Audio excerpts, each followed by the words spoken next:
प्रिय विद्यार्थियों, हिंदी व्याख्यान माला में आप सभी का एक बार पुनः स्वागत है।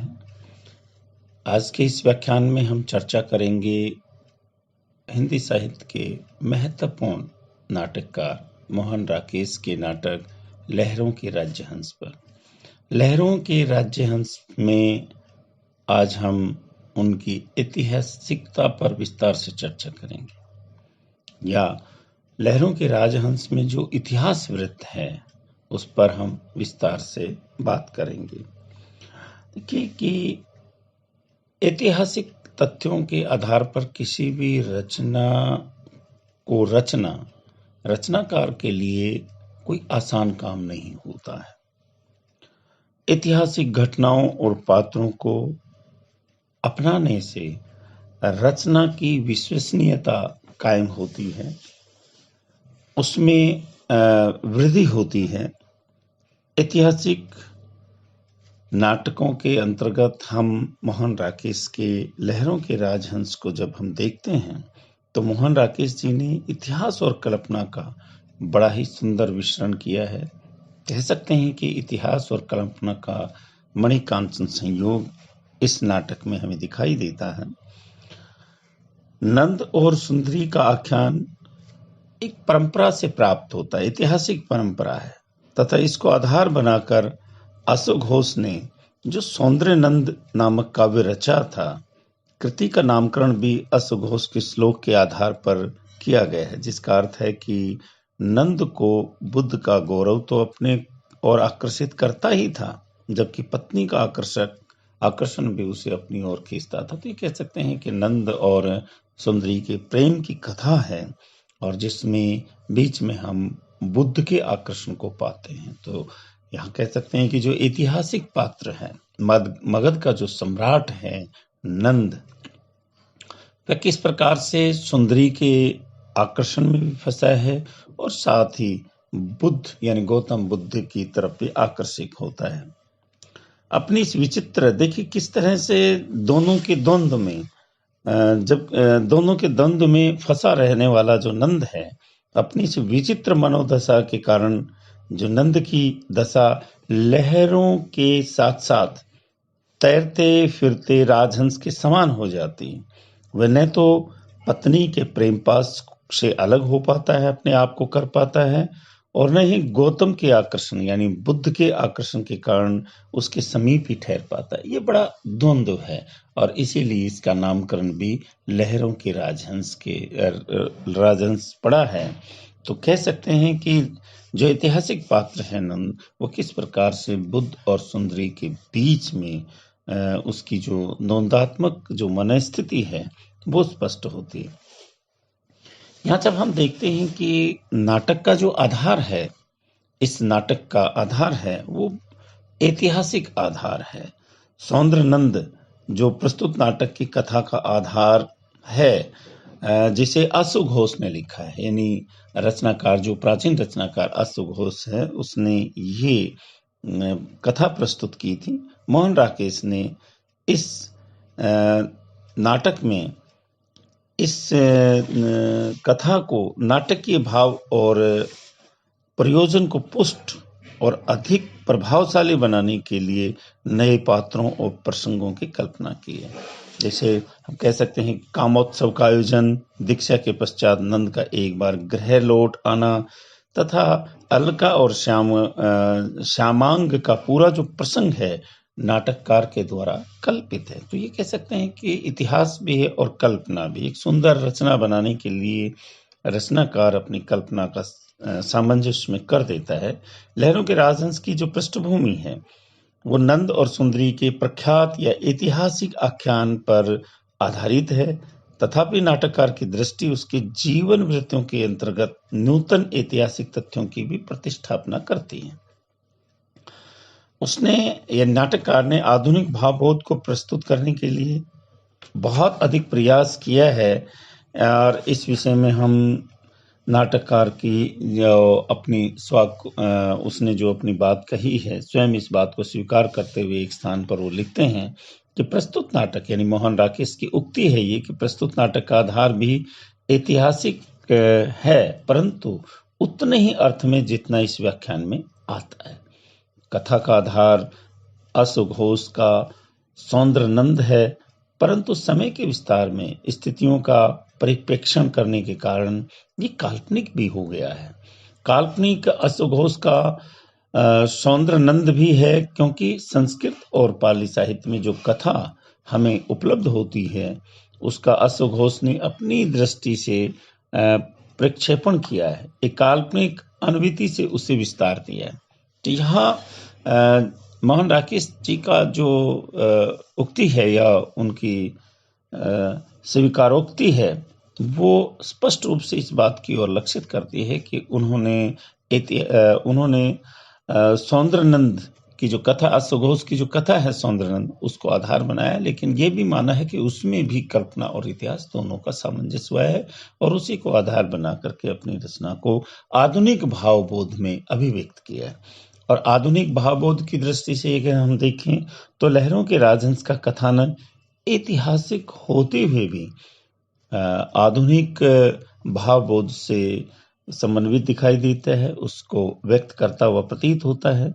साहित्य इतिहास के समय में बंधन नहीं है, समय में इतिहास का विस्तार होता है। यानी कह सकते हैं कि साहित्य में ये सब चीजें होती हैं, इतिहास भी होता है और आधुनिक संदर्भ में उसकी व्याख्या होती है। साहित्य इतिहास के समय में बंधता भी नहीं है, समय में इतिहास का विस्तार करता है, इस बात की ओर संकेत करता है कि साहित्य जो है इतिहास को हूबहू प्रस्तुत करने की बजाय आधुनिक भावबोध में भी अभिव्यक्त करता है। वास्तव में ऐतिहासिक कथानकों के आधार पर श्रेष्ठ नाटकों की रचना या श्रेष्ठ रचना की रचना तभी हो सकती है जब नाटककार ऐतिहासिक पात्रों और कथा स्थितियों को ये कह सकते हैं इतिहास से परे और आधुनिक भावबोध से समन्वित कर देता है। अब देखिए, कथा के अंतर्द्वंद के आधुनिक अर्थ व्यंजना को प्रदान करते हैं। हिंदी में ऐतिहासिक नाटकों के कथानकों की प्रामाणिकता का ये आग्रह करता है कि तभी हिंदी के अधिकांश ऐतिहासिक नाटक इतिहास की पाठ्य पुस्तकों का नाट्यकृत रूप मात्र लगते हैं। तो ये कह सकते हैं कि बड़ा स्वाभाविक रूप से इतिहास और कल्पना का सामंजस्य आधुनिक भावबोध के अंतर्गत किया जाना उपयुक्त रहता है। तो इस प्रकार से लहरों के राजहंस नाटक में मोहन राकेश ने एक सुंदर ढंग से आधुनिक भावबोध को प्रस्तुत किया है।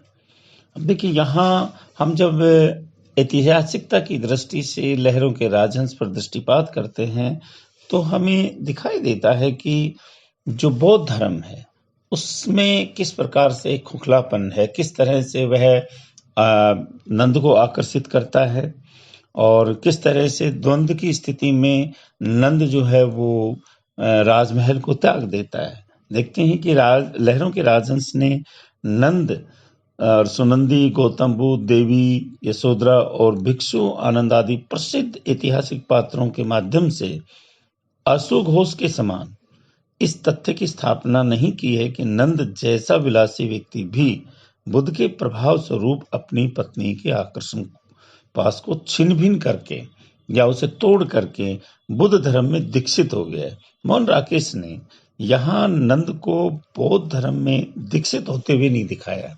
देखिए, जब हम इतिहास की बात सौंदर्यानंद की बात करते हैं तो उसमें नंद बौद्ध धर्म में दीक्षित हो जाता है, छोड़ देता है, लेकिन लहरों के राजहंस में मोहन राकेश ने ये नहीं दिखाया कि वो बौद्ध धर्म में दीक्षित हो गए। उसके मुख से उन्होंने जो तर्क दिलवाए नंद के माध्यम से तथा भिक्षु आनंद की दार्शनिक उक्तियों को जो शब्दों का खेल बताकर उनका प्रयास किया है, उससे ये प्रतीत होता है, ये प्रदर्शित होता है कि वे बौद्ध धर्म के सिद्धांतों का खोखलापन प्रदर्शित करना चाहते हैं। मोहन राकेश ने बौद्ध धर्म को बलात् अपनाने की निंदा की। देखिए, स्पष्ट रूप से है कि किसी भी धर्म को जबरदस्ती नहीं अपनाया जा सकता है, उससे प्रेरित हुआ जा सकता है, उसके प्रति एक आकर्षण होता है। तो यहाँ भी जैसे भिक्षु के रूप में नंद जब वापस लौट आता है तो सुंदरी कहती है कि वो व्यक्ति नहीं लौट के आया जो गया था यहाँ से। एक बड़ा व्यंग्य है उन शब्दों में। और किस प्रकार से ये जो नाटक है वो मानव मन की जो द्वंद्वात्मकता है। जैसे एक जगह पे मैंने कभी बहुत पूर्व में भी इस बात को पढ़ा था, अध्ययन किया था, और आधुनिक संदर्भ में भी इस चीज को स्पष्ट रूप से महसूस किया जा सकता है कि व्यक्ति हमेशा द्वंद में रहता है। जैसे एक व्यक्ति अगर मंदिर में होता है तो उसे जीवन आकर्षित लगता है, उसे लगता है कि मैं क्यों भगवान की पूजा पाठ में अपना समय व्यतीत कर रहा हूँ, ये जो जीवन है मेरा उसमें भोग विलास और भौतिक संसाधन है, क्यों नहीं मैं उस जीवन को आनंद पूर्वक जीऊं। और जब वह जीवन की उन आनंद में होता है तो उसे ये लगता है, भय लगता है कि मैं अब कहीं ऐसा तो नहीं है कि ईश्वर विमुख हो गया हूँ और ईश्वर की आराधना नहीं कर पा रहा हूँ, ये मेरे को जीवन मिला है, कहीं मैं कोई गलती तो नहीं कर रहा हूँ। इस प्रकार का एक मानसिक द्वंद रहता है। और रामधारी सिंह दिनकर की उर्वशी में जब हम दृष्टिपात करते हैं, पुरुरवा भी जैसे इसी द्वंद्वग्रस्त होकर के ही जीवन के आनंद से वंचित हो जाता है और उससे बार बार उसे भौतिकता की ओर लाना चाहती है। तो ये जो द्वंद्व है ये शाश्वत द्वंद्व है। इस ये जो द्वंद्व है ये मोहन राकेश के इस नाटक में भी हमें दिखाई देता है। लहरों के राजहंस में मोहन राकेश का जो मूल उद्देश्य है वो इसी मानव चेतना की द्वंद्वात्मक को प्रकट करना है। चाहे नंद हो अथवा सुंदरी, श्यामांग अथवा अलका, ये सभी पात्र विचित्र अंतर्द्वंद्वों से ग्रस्त रहते हैं।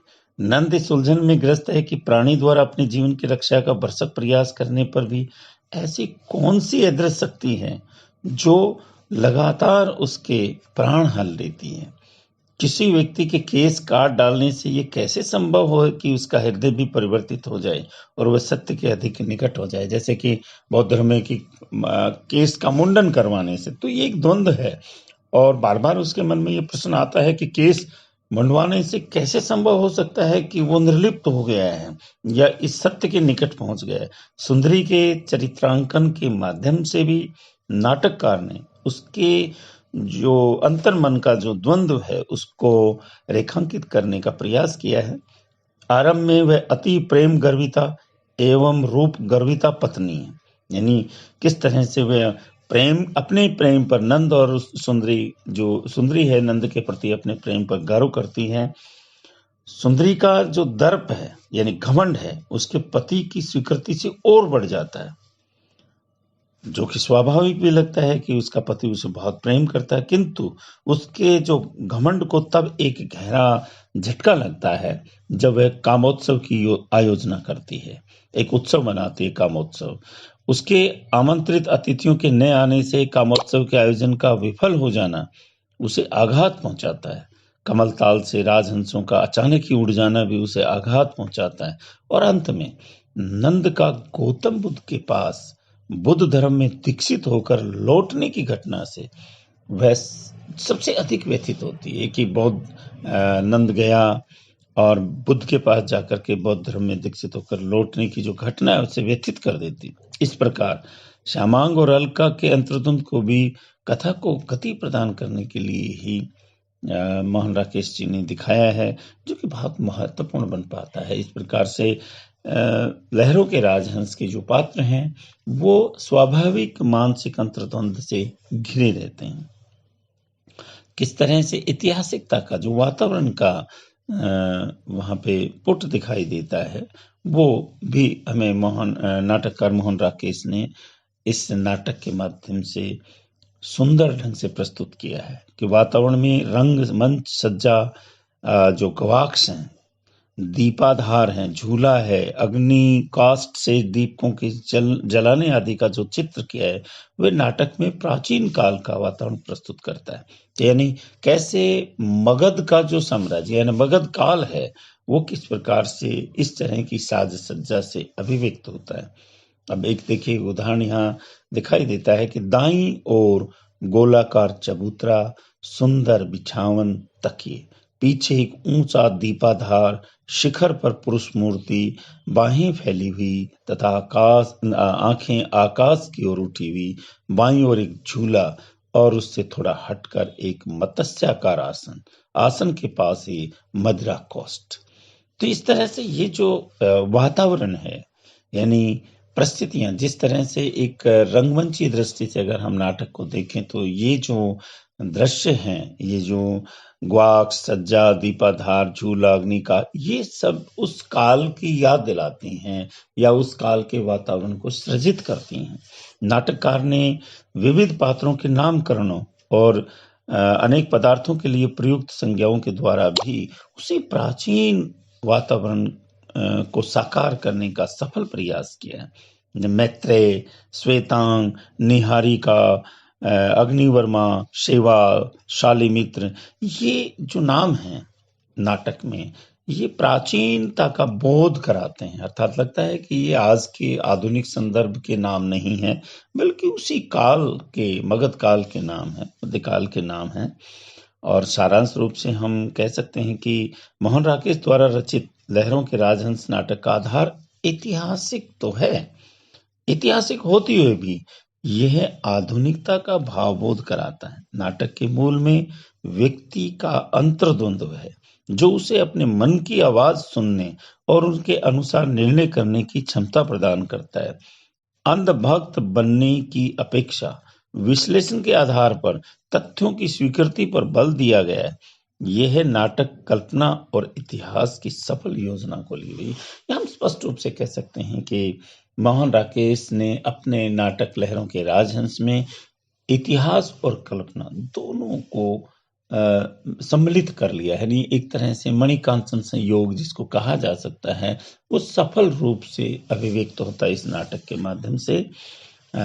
आज इतना ही। आगे हम मोहन राकेश की जो नाटक की संवाद योजना है उसके ऊपर चर्चा करेंगे। धन्यवाद।